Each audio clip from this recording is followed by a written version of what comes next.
son zamanlar iklimin istileşmesinden hadden çok danışırlar. Bunu bazen katastrofik bir proses olduğunu da danışırlar.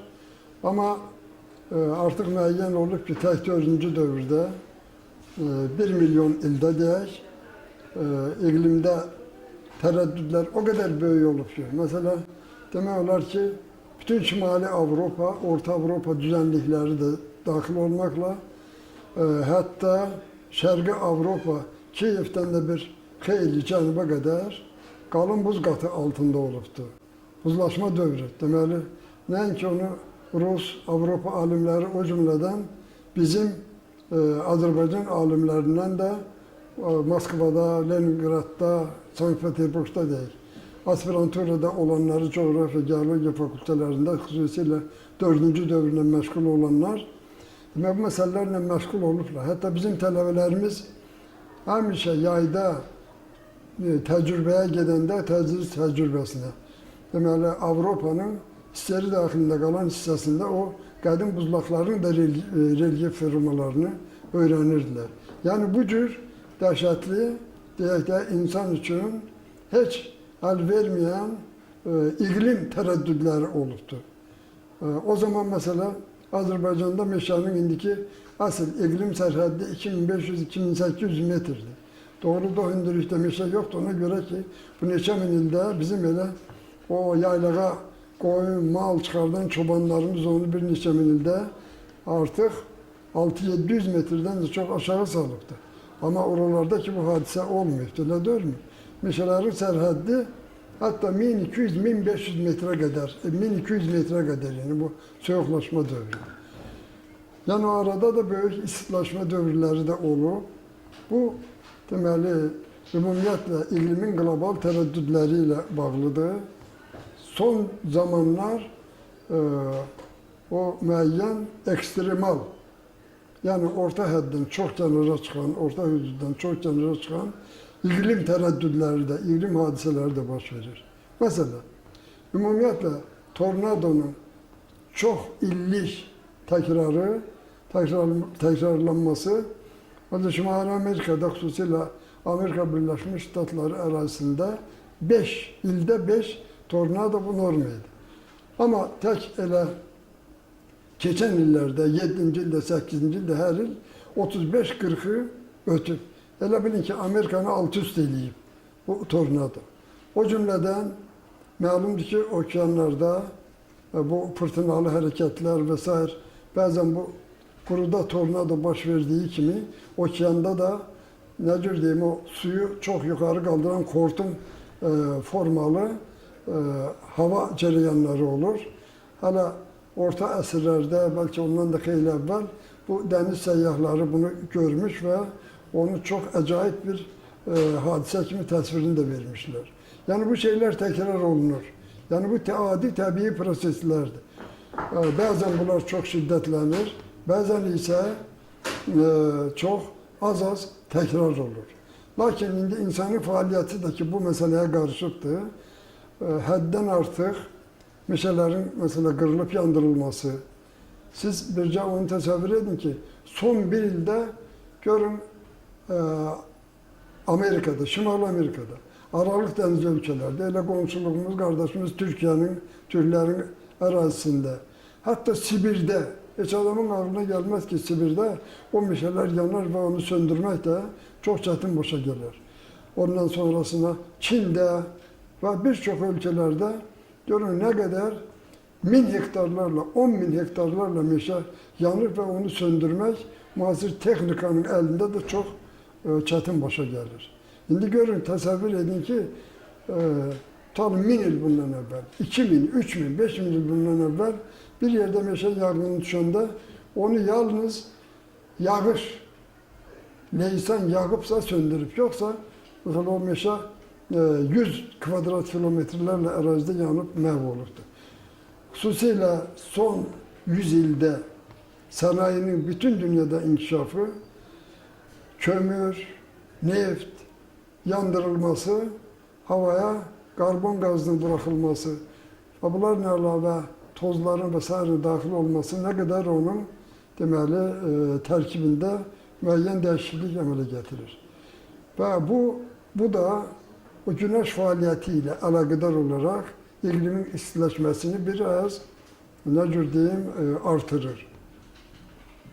Bizim Azərbaycan iqlimşünaslarının tədqiqatları, mən xahiş eləmişdim, hələ rəhmətlik Profesör Maqbet Məmmədov kafedra müdürü olanda, axırıncı yüzildə Azərbaycanda temperatur tərəddüdünün müxtəlif trendlər üzrə öyrənsinlər və demək bir məlumat versinlər görək Azərbaycanda bu proses nə cür gedir.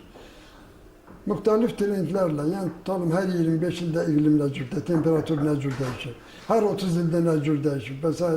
Bu trendlərlə müəyyən olmuşdur ki, Azərbaycanın cənub bölgəsində, Lənkəran Astara bölgəsində temperatur 0.5 dərəcə artıb, yüksəlib, şimal bölgəsində Quba Xaçmaz, ümumiyyətlə Böyük Qafqazın şimal-şərq kəmərində 0.5 dərəcə aşağı düşür.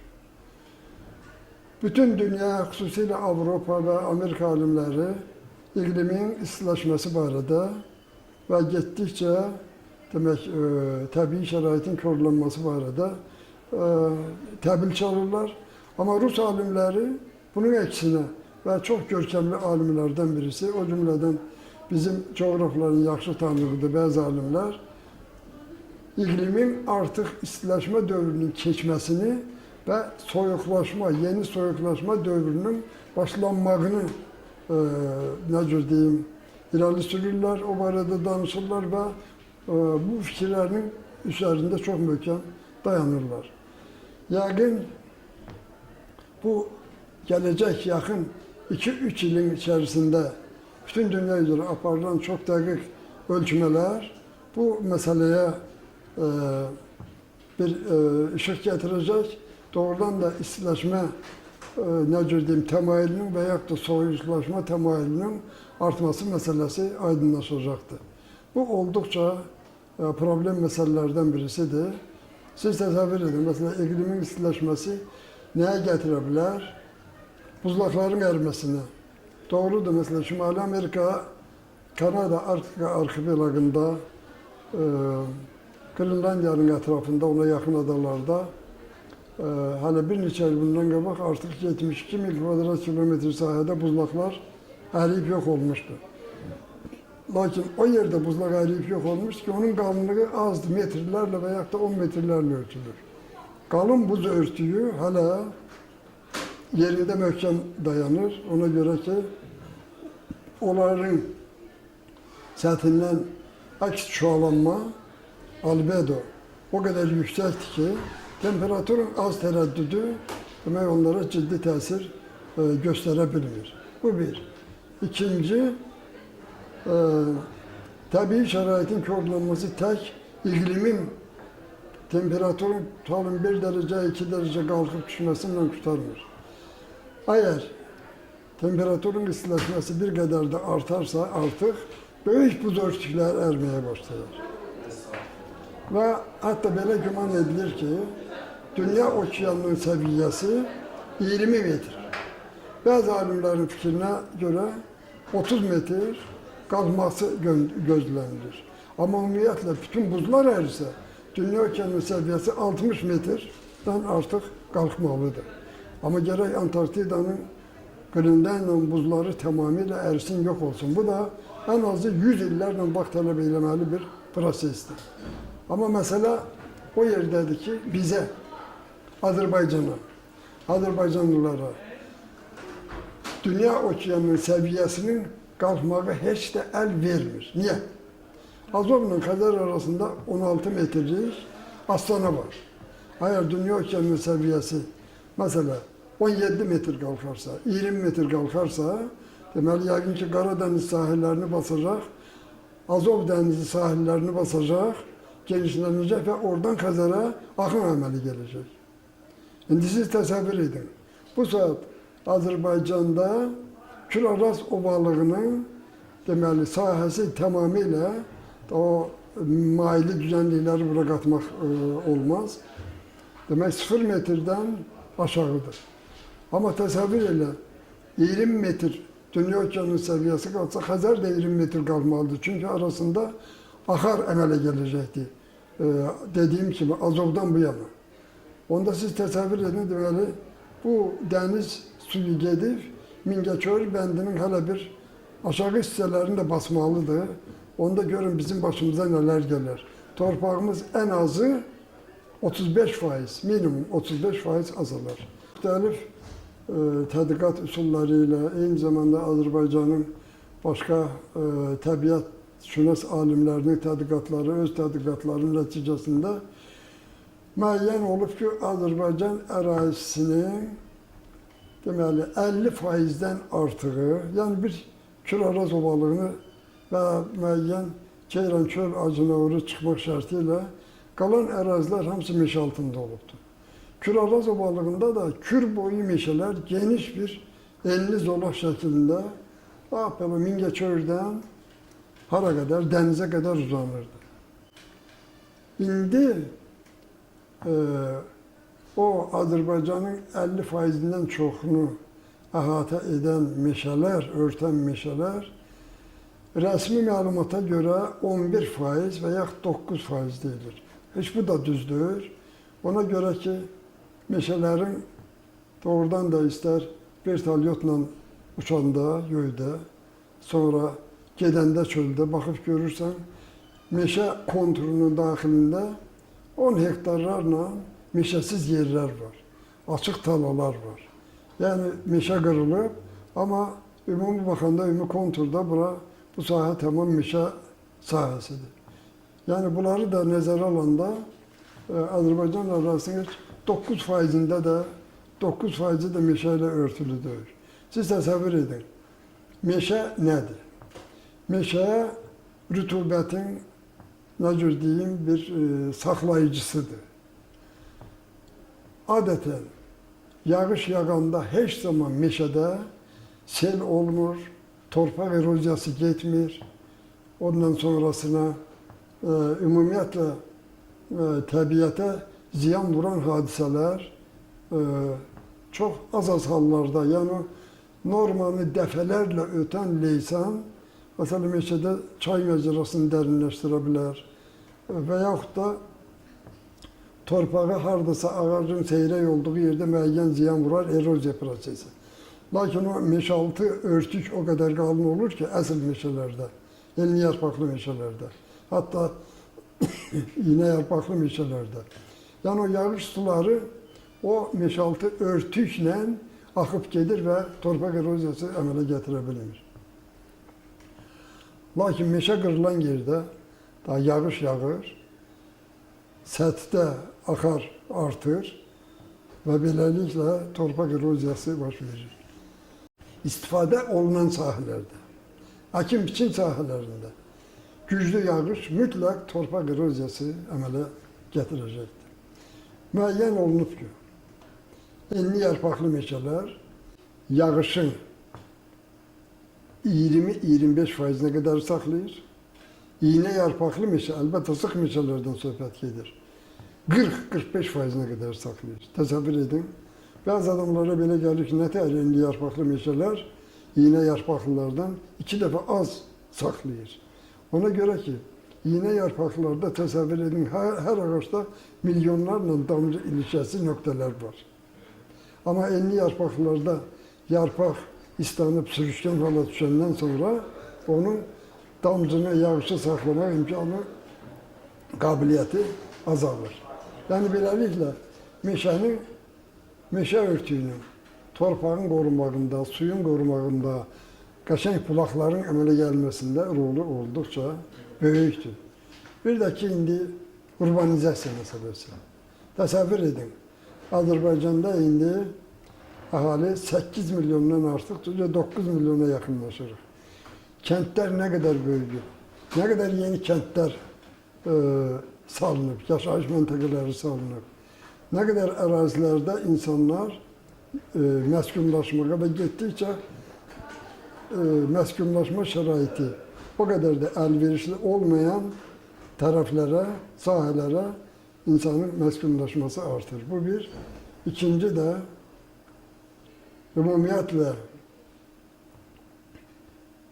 insanla təbiətin arasında müvazinət pozulduqca təbii proseslər insanın ziyanına işləyir. Siz təsəvvür edin, Azərbaycanda görün, 200 min hektardan artıq üzümlüklər dağ yamaçlarında məhv edildi. Bilirsiniz, üzümlüklər həmişə o üzüm terrasları dolayı salınardı. Üzümlüklər olan yerdə nə qədər leysan yağır yağsın, artıq güclü səth axaran və gəlməyə imkan yox idi.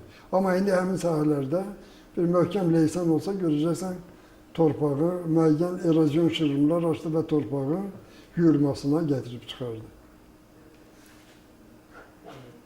Hüseyin müəllim, çox sağ olun.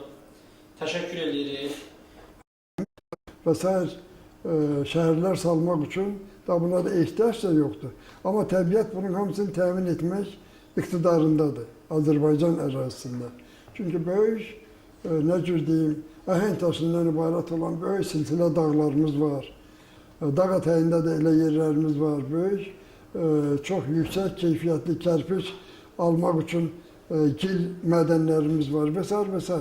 Lakin biz gərək bunların hamısını bir kənar adam gözündən baxmayaq və s. Yəni insanın bütün təbiət bizim anamızdır. Təbiət bizim görün nə ilə təmin edir? Çörəklə, su ilə, hava ilə, təmiz hava ilə, yaşayış üçün, ev yaratmaq üçün tikinti materialıyla, nə bilim, adamların üstünü örtmək üçün ağaçla, yəni insanın bütün həyatında ona nə lazım olursa bunun hamısını təbiət verir. Doğrudur, son zamanlar müxtəlif yollarla süni mallar, süni materiallar əldə edilir. Lakin Azərbaycanda məsələ urbanizasiya üçün, yaşayış yerləri tikmək, salmaq üçün, yeni kəndlər, yeni və s. Şəhərlər salmaq üçün da buna da ehtiyac da yoxdur. Amma təbiət bunun hamısını təmin etmək iqtidarındadır Azərbaycan ərazisində. Çünki böyük, nə cür deyim, əhəng daşından ibarət olan böyük silsilə dağlarımız var. Dağ ətəyində də elə yerlərimiz var. Böyük, çox yüksək keyfiyyətli kərpiç almaq üçün gil mədənlərimiz var və s. və s. Lakin biz gərək bunların hamısını bir kənar adam gözündən baxmayaq. Hesab edək ki, bu bizim özümüzündür. Bu Azərbaycan xalqınındır. Onun hər ümumiyyətlə qarış torpağına da, hər ağacına, hər koluna da, hər balaca yarım hektar, nə bilim 5 sot, 3 sot otlağına da biz şəxsən özümüzünki kimi yanaşmalıyıq. Yəni onu böyük, nə deyim, o şeylərə özü boyda qızıl qiymətinə malik olan dolar və elə yanaşmalıyıq. Və nəzərə almalıyıq ki, bizim gələcək nəsillərimiz 100 illər, 1000 illər boyu bu təbiətdən kənara çıxası deyirlər və onlara nə lazım olsa Azərbaycan torpağından götürməli olacaqlar. Çünki əhali hər yerdə artır. Heç bir ölkə öz torpağını başqasına bağışlayan deyir. Öz, nə cür deyim, sərvətini də başqasına bağışlayan deyir. İndi başqa məsələdir, neftdir, qazdır. Bu dünya bazarına çıxarılır bütün ölkələr tərəfindən. Hansı ölkədə yoxsa o almağa məcburdur. Hansı ölkədə ehtiyacından artıqsa o da satmağa məcburdur. Amma biz təbiətdə hər qarış torpağın qədrini, qiymətini bilməliyik.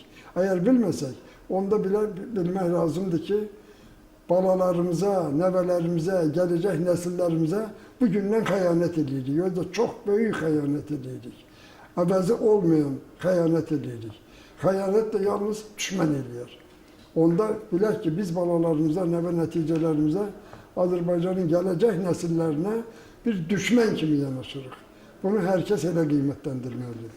Hər şeyi qorumalıyıq. Göz bəbəyi kimi qorumalıyıq. Hüseyin müəllim, çox sağ olun. Təşəkkür edirəm.